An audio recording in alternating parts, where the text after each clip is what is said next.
सामान्य सभामुख महोदय, तपाईँ यो बाल्नुभयो, किन बाल्नुभयो होला? खोइ अरू वक्ता बोल्दाखेरि बाल्नु भएन, समय बोल्नु भएन, मेरोमा किन बोल्नु के अरे समय भन्नुभयो, किन बाल्नुभयो, कम बुझिएन। मान्य सदस्य, परम्परा त्यस्तै रहेछ। परम्परा त्यस्तै हो। ए, भेदभाव गर्ने परम्परा कायमै राख्ने, ल त्यो पनि ठिकै हो। सभामुख महोदय, सभामुख महोदय, यो देशमा सैकड़ों हजारौं पटक संसदको बैठक बसेको छ, तर आजको बैठक सारा नेपाली जनता, संपूर्ण सबै नेपाली जनता टकटकी लगाएर यो संसद प्रति हेरिरहेको छ। सारा नेपाली जनता, जनताको प्रतिनिधि, यो जुन संसदमा हामी राजनीतिक दलको रूपमा उपस्थित भएका छौं, जनताको प्रतिनिधि तो राजनीतिक दलले आज यो ऐतिहासिक दिनमा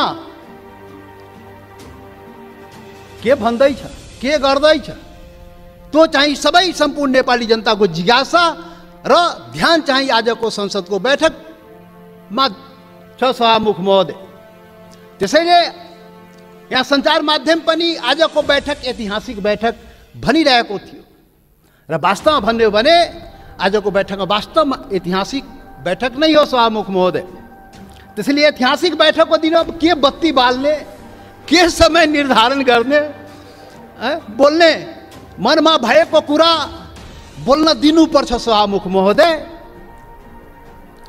सभामुख महोदय, आजको सामान्य यो प्रस्ताव होइन। सभामुख महोदय, यो देशको भूमिको सवाल हो। देशको भूमि आफ्नो नेपालको नक्सामा राख्ने सवाल हो, त्यो प्रस्ताव आएको छ आज।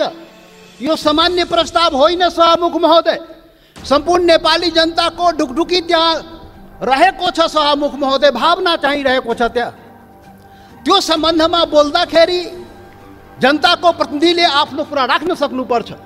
त्यसैले आज प्रतिबन्ध नलागियो। सभामुख महोदय, सभामुख महोदय, यहाँ आजको जुन सवाल हो, जुन प्रस्ताव हो, तो राष्ट्रियतासँग पनि जोडिएको सवाल हो, सम्पूर्ण नेपालीको भावनासँग पनि जोडिएको सवाल हो, देशको के भन्छ सार्वभौमिकता, देशको अखण्डतासँग पनि जोडिएको सवाल हो। र त्यही सवालको रूपमा आज यो चाहिँ नेपालको नक्सामा त्यो चाहिँ तो कालापानी, लिपु लेक र लिम्पुवाधुरा लगायतका त्यो भूभाग नेपालको नक्सामा राख्ने प्रस्ताव यो संसदबाट स्वीकृत गराउन आइएको प्रस्ताव हो। सभामुख महोदय, त्यसैले आजको प्रस्ताव बडा महत्त्वपूर्ण प्रस्ताव हो नेपाली जनताको लागि। सभामुख महोदय, नेपाली जनता, आफ्नो सम्पूर्ण नेपाली जनता, हिमाल पहाड तराई मधेसका सबै नेपाली जनता आफ्नो देशप्रति, आफ्नो भूमिप्रति सजग छ, समर्पित छ, संवेदनशील छ। यो कुरा आज यो बैठकले देखाउन सक्नुपर्छ। आज यो कुरा हामीले आफ्नो कामबाट देखाउन सक्नुपर्छ। त्यो देखाउनुपर्छ, हामी देखाउला। सभामुख महोदय, यो गर्दाखेरि यहाँ अब के भनौँ, विभिन्न आग्रह पूर्वाग्रहले पनि कुराहरू त सुनिन्छ। राष्ट्रियताको सवाल पनि एक लौटी रे, कसैको एक लौटी राष्ट्रियता रे। राष्ट्रियताको सवाल आउँदाखेरि ए त्यो मधेसीले राष्ट्रियताको कुरा गर्छ र? ए गर्दैन नि। अरे राष्ट्रियता कसैको एक लौटी होइन, याद गर्नुहोस्। सभामुख महोदय, म सबैलाई आग्रह गर्न चाहन्छु, राष्ट्रियता भनेको सबैको सम्पूर्ण नेपाली जनताको नेपाली राष्ट्रियता हो। कुनै एउटा वर्ग, एउटा जाति, एउटा समुदाय, एउटा क्षेत्रको राष्ट्रियता हुनै सक्दैन। यदि त्यस्तो राष्ट्रियता भयो भने त्यो पङ्गु राष्ट्रियता हो। त्यो राष्ट्रियता चाहिँ काम लाग्दैन। त्यो राष्ट्रिय एकतालाई सबल गर्न सक्दैन, बलियो पार्न सक्दैन शाहमुख महोदय। त्यसैले आजबाट राष्ट्रिय एकताको परिभाषा, राष्ट्रियताको परिभाषा र राष्ट्रवाद राष्ट्रघातको परिभाषा ठिकसँग व्याख्या गरिनुपर्छ र बुझिनुपर्छ शाहमुख महोदय। शाहमुख महोदय, म धेरै आज म केही कुरा राखौँला, समय अलि लिउँला तपाईँको, र यो पनि देश र जनताकै हितमा हुन्छ, राष्ट्रिय एकताकै लागि हुन्छ, राष्ट्रियताका लागि बलियो बनाउने काम हुन्छ, जुन आज म विचार राखिरहेको छु शाहमुख महोदय। शाहमुख महोदय, यस्तो संवेदनशील घडीमा एकता देखाउने हो। नेपाली जनताले आफ्नो एकता नदेखाए आफ्नो सवालको लागि, आफ्नो भूमिको लागि त कसले देखाइदिने हो? नेपाली जनताले नै देखाउने हो र नेपाली जनताको प्रतिनिधिमूलक संस्था, यो प्रतिनिधि सभाले देखाउने हो। शाहमुख महोदय, हाम्रा धेरै आउला यो संविधान संशोधनको कुरा आएको छ। यहाँ नक्सालाई लिएर त्यो चाहिँ संविधानमा, त्यो अनुसूचीमा संशोधन गर्ने प्रस्ताव आएको शाहमुख महोदय। त्यो कालापानी लिम्बू लेक, लिम्पुवाधुरा सहितको भूमि त्यो नेपालको हो भनेर त्यो चुच्चो त्यो हुने गरी त्यो नक्सा चाहिँ संसदबाट पारित गराउन प्रस्ताव आएको शाहमुख महोदय। संविधान संशोधन गर्न प्रस्ताव आएको शाहमुख महोदय। शाहमुख महोदय मार्फत सम्पूर्ण देशवासीलाई थाहा छ यो संविधानको बारेमा। यो संविधानको बारेमा हाम्रा आफ्ना रिजर्भेसनहरू रहेको छ। यो संविधान पूर्णता पाएन। यो संविधान सबैको हुन सकेन। यो संविधान हिमाल, पहाड, तराई, मधेसका सबै जनताको हुन सकेन। आदिवासी जनजाति शेर्पा, तामाङ, राई, लिम्बू, गुरुङ, भोटे, मगर, नेवारको हुन सकेन। मधेसीको हुन सकेन, थारूको हुन सकेन, दलितको हुन सकेन, शोषण उत्पीडन परेको जनताको हुन सकेन। उसले आफ्नो भावना राखिरहेको छ, रिजर्भेसन राखिरहेको छ। यो हाम्रो पनि संविधान हुनु पर्यो, हाम्रो लागि पनि बनाइदिनु पर्यो, त्यो प्रावधान हाम्रो लागि पनि राखिदिनु पर्यो। त्यो संविधान संशोधनको जब कुरा आउँछ हामीले राख्ने गरेका शाहमुख महोदय। आज पनि संविधान संशोधनकै सवाल आएको छ प्रधानमन्त्रीजी। शाहमुख महोदय, तपाईँ मार्फत प्रधानमन्त्री सौभाग्य आज बसिराख्नु भएको छ, प्रत्यक्ष रूपले सुनिराख्नु भएको छ। हामी त्यो संशोधनको जब कुरा आउँछ संविधानको, त भन्दाखेरि नै हामी भनेको थियो यो सबैको लागि संविधान बनाउनुहोस् है। विगतमा त्यत्रो आन्दोलन भयो, यो देशका आदिवासी जनजाति, मधेसी, थारू लगायत दलित सबैले आन्दोलन गरेको छ। त्यो संविधानमा सबैको भावना राखियोस् है हामी भनेका थियौँ। तपाईँहरू सहमति गर्नुभएको थियो शाहमुख महोदय। यो देशको ठुला पार्टी काङ्ग्रेस, कम्युनिस्ट, माओवादी जतिका के भन्छ एमाले, माओवादी सबैले सहमति गरेका थियो। यस्तो संविधान बनाइन्छ र अब यो मुलुकमा विभेद हुँदैन। अब संघीय लोकतान्त्रिक गणतन्त्र आउँछ, सबै नेपाली बराबर हुन्छ, कुनै समुदाय, कुनै वर्ग, कुनै क्षेत्रप्रति केही अन्याय हुँदैन भनेर भनिएको थियो, सम्झौता गरिएको थियो। तर बन्दाखेरि त्यो भएन। त्यो पीडा त भन्न पाइन्छ नि अहिले संविधान संशोधन गर्ने बेलामा। हामीले त भने हो शाहमुख महोदय, जब प्रधानमन्त्रीले नक्सा बनाउनु भयो हामीले भनेको थियौँ राम्रो गर्नुभयो। नेपालको भूमि फिर्ता ल्याउने कुरा जुन गर्नुभयो, नक्सा बनाउनु भयो, राम्रो गर्नुभयो। सर्वदलीय बैठकमा हामी सबैले एकमतले सरकारलाई, प्रधानमन्त्रीलाई हामी भन्यौँ तपाईँ अगाडि बढ्नुहोस्, यो चाहिँ भूमि चाहिँ नक्सा बनाएर मात्रै हुँदैन, फिर्ता ल्याउने पनि कुरा गर्नुहोस् है प्रधानमन्त्रीजी। नक्सा बन्यो। आज संसदबाट के भन्छ संविधान संशोधन समेत गराएर अनुसूचीमा राख्ने कुरा भयो। जब संविधान संशोधनको सवाल आउँछ त्यति बेला हामीलाई त्यो पीडा हुन्छ, किनभने यो संविधानको लागि, यो संविधानको अपनत्वको लागि सैकड़ों जनता चाहिँ जान गुमाएको छ, बलिदान दिएको छ शाहमुख महोदय। त्यो पनि राष्ट्रियता हो, त्यो पनि नेपालको जनताको राष्ट्रियता हो, त्यो पनि आफ्नो हक अधिकारको लागि जान गुमाएको छ, सङ्घर्ष गरेको छ, आन्दोलन गरेको छ शाहमुख महोदय। त्यसैले शाहमुख महोदय जब संशोधन कुरा आउँदाखेरि त्यो कुरा पनि हामी राख्ने गरा।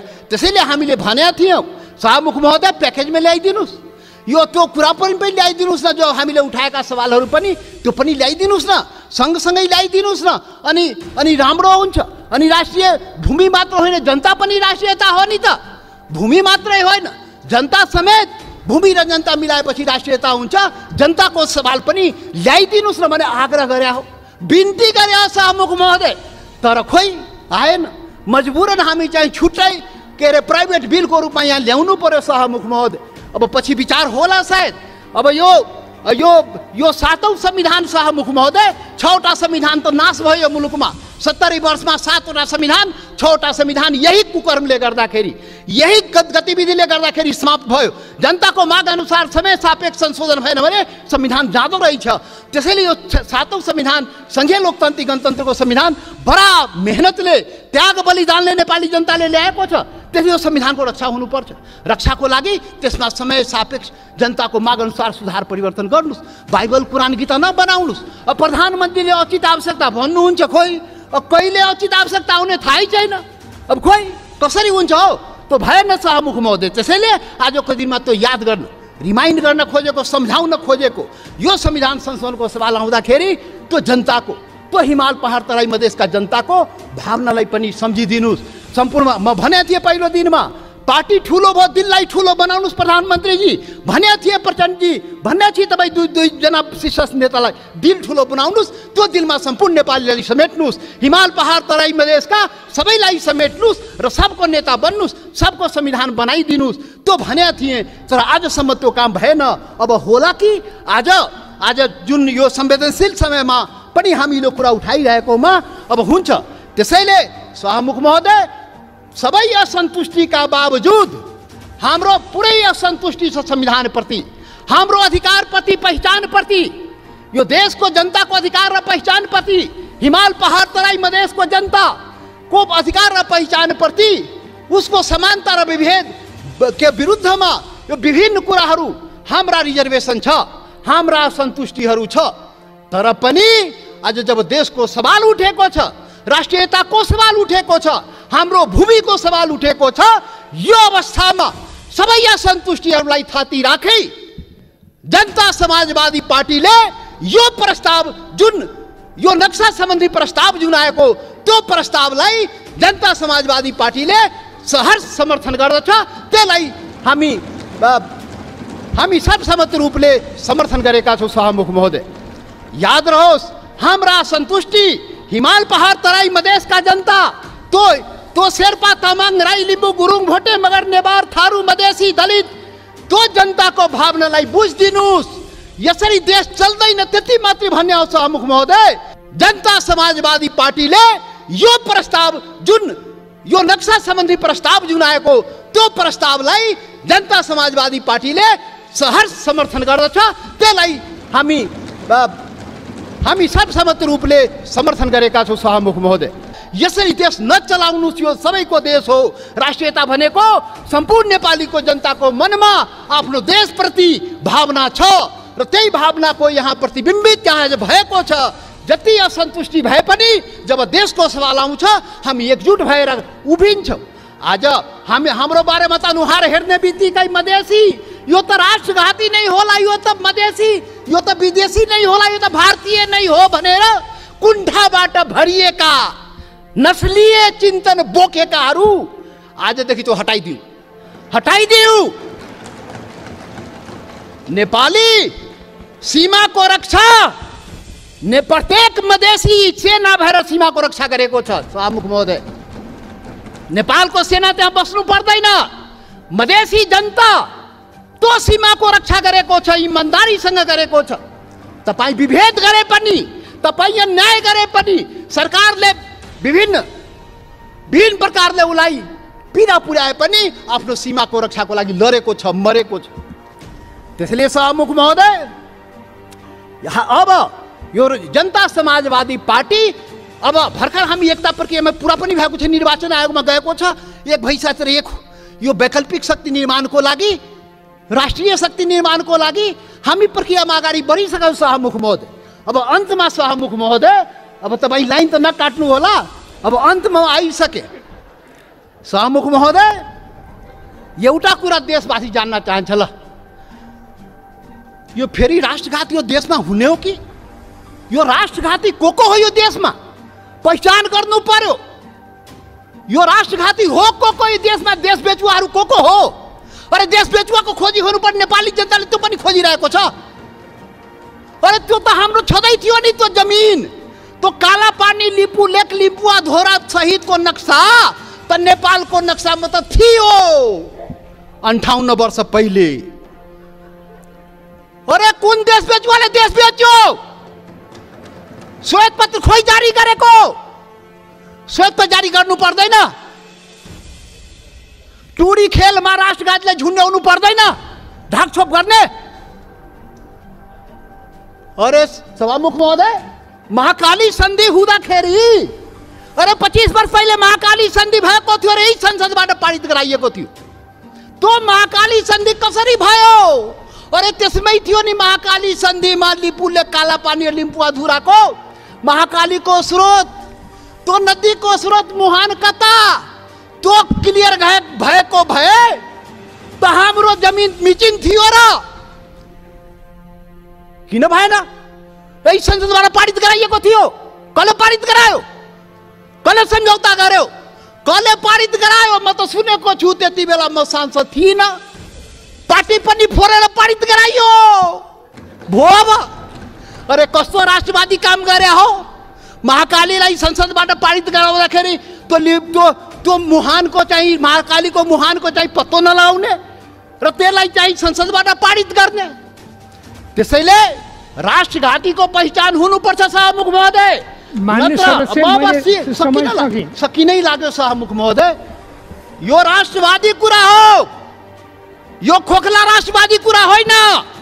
यो राष्ट्रघातीलाई पर्दाफास गर्नुपर्छ नेपाली जनताको बीचमा। को राष्ट्रवादी हो यो देशमा? राष्ट्रघाती मधेसीलाई राष्ट्रघाती भन्ने, मधेसीलाई राष्ट्रवादी नभन्ने। मधेसी जनता यो देशको मधेसी जनतालाई त्यसरी औँला छुर्याउने काम कसैले नगरोस् राष्ट्रवादको मामलामा। सभामुख महोदय कतिचोटि अग्नि परीक्षा दिने हो, कतिचोटि प्रमाण दिने हो हामी? यस्तो अग्नि परीक्षा नलिनुस् सभामुख महोदय। सम्पूर्ण नेपाली जनतालाई म यो रोस्टमबाट आग्रह गर्न चाहन्छु, यस्तो अग्नि परीक्षा नलिनुस्। त्यो मधेसी जनता त्यो प्रति अन्याय नगर्नुस्, यो देशको आदिवासी जनजाति प्रति अन्याय नगर्नुस्, त्यो थारूमाथि अन्याय नगर्नुस्, त्यो दलितमाथि अन्याय नगर्नुस्। कुटी मारिदियो त दलितलाई। माननीय सदस्य तपाईँ बोल्दै गर्दा थाहा भएन, मैले 7 मिनेट समय थपिसकेँ। म सकिहाले भए 1-2 मिनेटमा सकिहाल्छु। त्यसैले सभामुख महोदय यति संवेदनशील समयमा पनि सभामुखले मलाई 2 चोटि टोकिसक्नुभयो।